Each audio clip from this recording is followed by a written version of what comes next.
So for this week's Just One Quilt story, I'm at Janome with my lovely friend Lucy.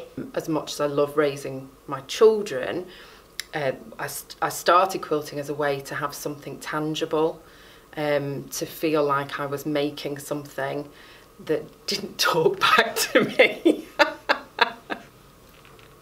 And something that at the end of the day I could visibly see. That's how productive I've been. I always have a little story that goes along with the quilts that I make, so as I'm designing them or choosing fabrics for them, I like to think about like a little story in my head, a little, you know, that goes along with the quilt. So this one is about the turtles swimming, and I was thinking about Finding Nemo and the turtles in that film. Are you crying? Yeah, a little bit.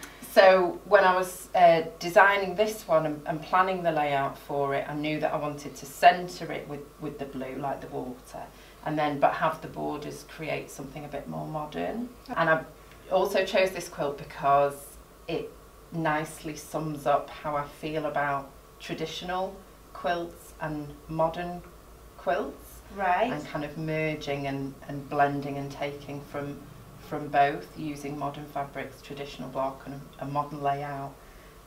It's machine quilted and tied, so the tying is a very traditional method of quilting as well. So it hasn't officially been used yet, but it is going to be my husband's quilt because he loves turtles.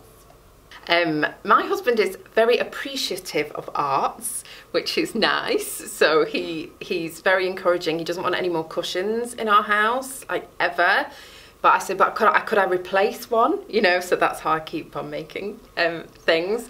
But yeah, he loves it, and the kids love it. We really do. We have a lot of handmade things in our house, so I'm very fortunate. So why are you Charm About You?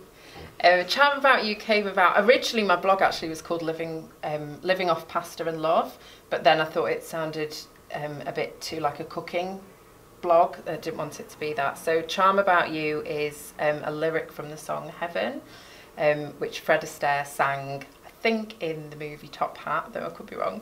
I've watched a lot of them.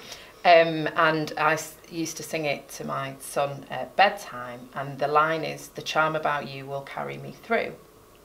So I picked out Charm About You, but for a couple of reasons. One is the fabric, like charm packs, and then the charm about you will carry me through was a sort of nod to the fact that there's this community and that I feel, you know, lifted and encouraged and have learned so much from the community. One of the things that's great about social media is things like the challenges and the swaps and all of those kind of things. And one of the things I do every year is the 100-day challenge. And one year I did 100 days of silent sewing, and that was really impactful because, like we've just mentioned, that having that time to yourself and that quiet time to sew is really important. And I realised how much of an impact it has on me personally, and so carving out that time for myself, but consciously doing it in silence and just focusing on what I'm doing, one stitch at a time, focusing on the making, but allowing other, you know, it was quite meditative, allowing other thoughts to come in, you know, and just sort of drift off and just be in that moment. It didn't have to be an hour or 2 hours, it could be 5 minutes or 10 minutes. And the silence is a big part of my life in a funny way. I am Quaker, and we do you know, meetings in silence and things, and there's a big history there, tying, making and sewing, and even protesting with that movement as well.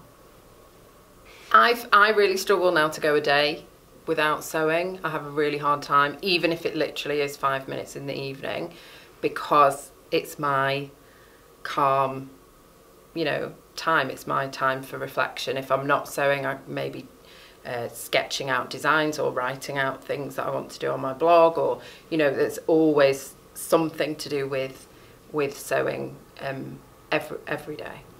No matter what kind of sewing I'm doing, if I'm sewing at machine, if I'm hand sewing, cross stitch, whatever it may be, I always think about the generations of women who've who've done it before and what it's meant to them, and that it all ties us together in a way.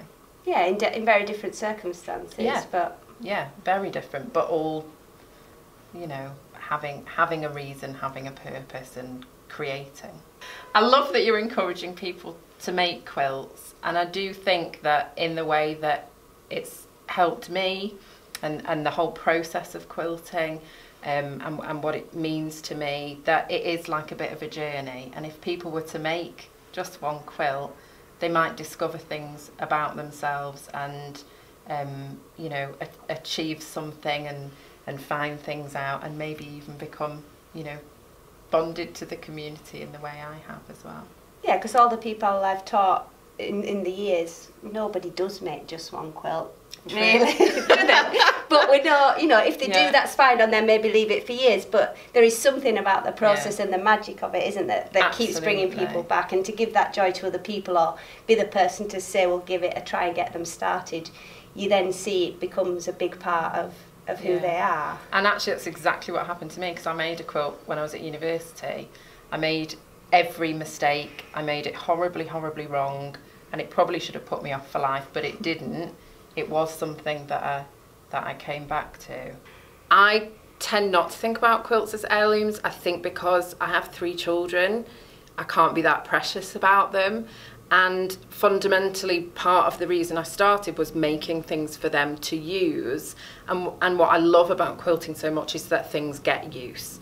So this quilt may have not yet been used, but it will. And cushion covers and things like that. I'm quite a practical person. I don't really make things just decoratively. I make things to be used. And whenever I give a quilt as a gift, I always say, please use it till it wears out. You know, if it needs patching, I can do that. You know, I want people to use them and enjoy them. What would I do if there was a ban on quilting? Embroidery?